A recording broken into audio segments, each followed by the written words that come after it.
More than 90,000 people in Scotland are living with dementia.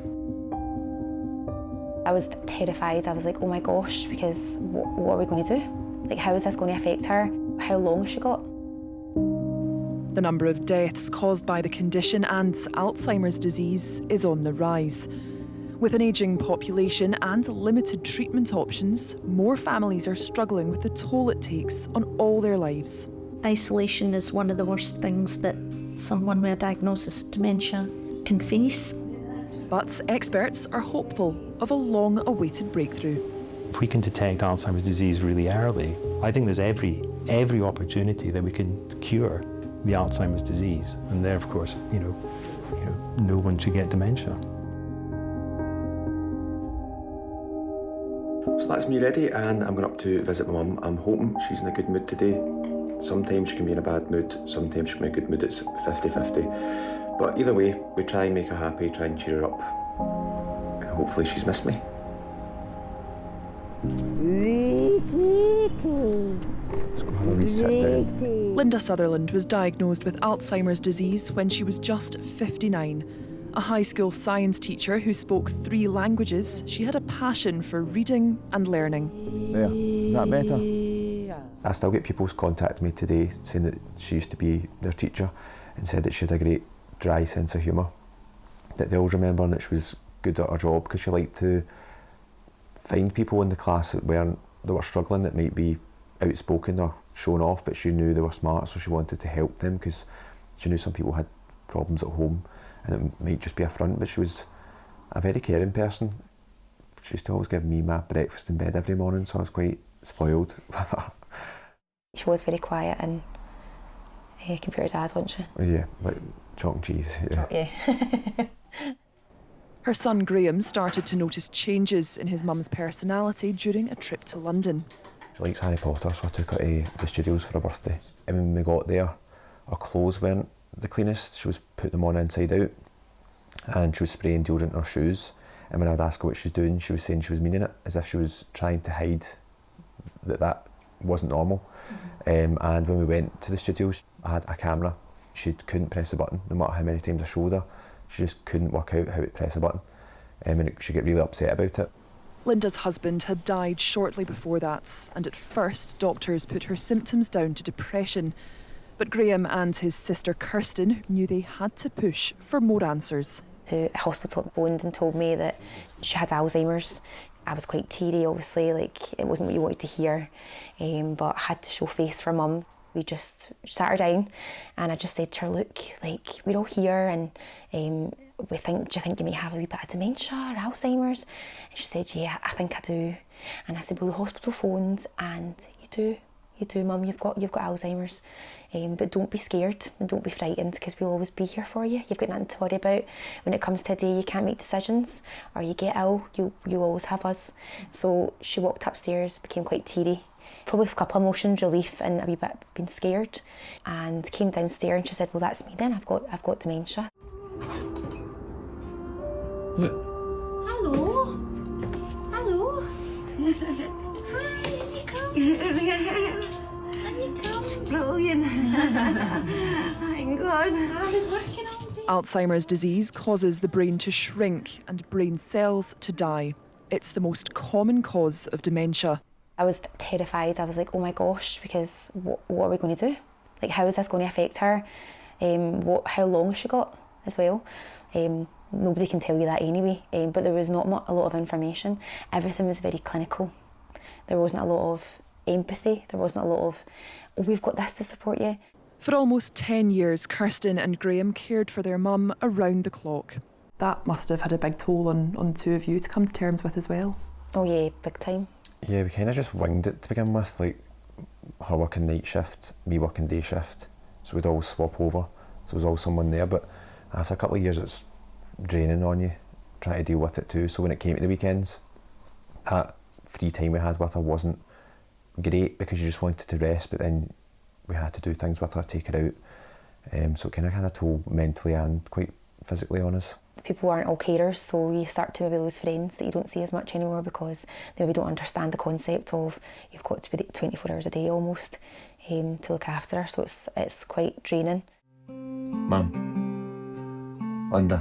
What? Do you know I'm Graham? Graham? You know me, don't you?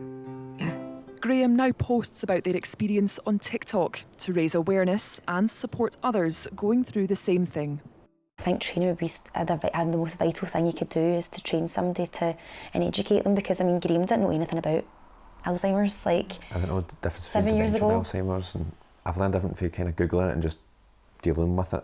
I think that's why Graham started just posting it to say, like, oh, we've done this, so this helped us, so this might help somebody else. Yeah. You didn't see it online at that point, especially someone that looked like my mum. It was always an old person that could sing a song, for example, but not someone like my mum and what we went through.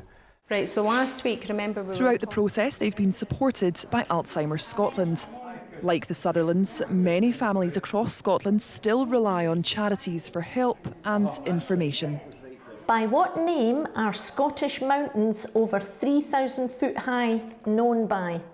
What would you call a mountain that was over 3,000 feet high? A bloody big one. Alzheimer's Scotland holds drop-in groups like this across the country for those who've been diagnosed and their families. This is a social group that's quite newly started, so it's just to get people together, socialise, talk about things. It must be really important for people to know that they've got support they can access in their local community. I think isolation is one of the worst things that someone with a diagnosis of dementia can face. From a personal point of view, my father having had Alzheimer's and dementia, he was quite a loner, and I found that his dementia was, getting worse because he was not socialising. So I found out about all these local groups, and it was fantastic because I didn't know there was so much out there. And I think that sort of changed his whole persona. So Margaret, for yourself as well, it must be good for you to have the support as well as Jim. Well, you do need it, and apart from anything else, it takes you out of yourself. We have a great laugh here. I mean, we really do.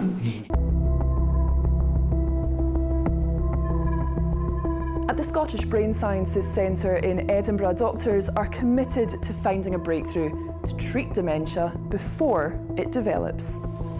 The facility was set up a year ago by Professor Craig Ritchie to help develop new diagnostic tests and treatments. Currently, there is no single test for Alzheimer's, and patients often wait years for a diagnosis. There's a huge amount of really incredible research going on around the world. And the reason for setting up the company was to try and accelerate the delivery of that research into treatments and tests for people in Scotland and across the world eventually. The challenges that people living with dementia and people at risk of dementia are facing, I was feeling that there was ways that we could close that gap. We didn't have to accept the time it was taking between new therapies, new diagnostics, getting to the people who needed them most. Historically that might have taken 10, 15, 20 years, and my belief and our belief is that we should try and abbreviate that to a year or two. And that means obviously these treatments and tests get out quicker to people who need them. The team are looking at how to reduce the risk of dementia developing following an Alzheimer's diagnosis. 12 risk factors have been identified, including obesity, smoking, excess alcohol consumption and social isolation. What hope is there for people who do get that Alzheimer's diagnosis? How do you want things to change for them? The Alzheimer's disease diagnosis is different from an Alzheimer's dementia diagnosis. It's that kind of early stage. And I think, all the evidence that we have, and dare say it, all the traditions within medicine, is if you can detect disease early, you can cure it. If we can detect Alzheimer's disease really early, when these proteins in the brain are just beginning to, present, if you like, I think there's every opportunity that we can cure the Alzheimer's disease. What's going to happen in the future? There's going to be no dementia. I've been quoted as saying, I think in 5 or 10 years' time, dementia will be a very, very rare condition. HIV and AIDS is a very good example of this. We might have, lots of people living with HIV, but in the UK at least, nobody gets AIDS anymore. It'll be the same. We'll have lots of people with Alzheimer's disease, the early stages, but there'll be a failure on the part of medicine if those people then progress to developing dementia. It's too late to prevent Linda's condition from progressing. But Kirsten and Graham have mixed feelings about finding out whether they're at risk of Alzheimer's in the future. I think I'd like to know, because then you'd know again, like, what can you do to prevent? Is it a prevention? Can we prevent it? Or is there medication I could take to help the next generation of people that then it won't exist? It won't exist in the next 20, 30 years. I'd like to know. I know you're a bit different. I wouldn't like to know. I'd rather not have like a time scale. I feel as if I found out I've got it, I'll always be thinking like, if I've not put the milk in the fridge, is that Alzheimer's? When it's just normal behaviour, you forget things. I think that's what I'll always have at the back of mind as I sit now. How are you? It's Graham. You missed me? Aye. Linda moved into a care home a year ago when her needs became overwhelming for her family. But now, away from the stress of providing round-the-clock care, they get to focus on spending quality time with her. I still do care for her, but not in the intense way that we were for such a long time. She loved being a mum, and that's what we always said, that we'd never let the dementia might take over and it won't define her, but she'll always be her mum.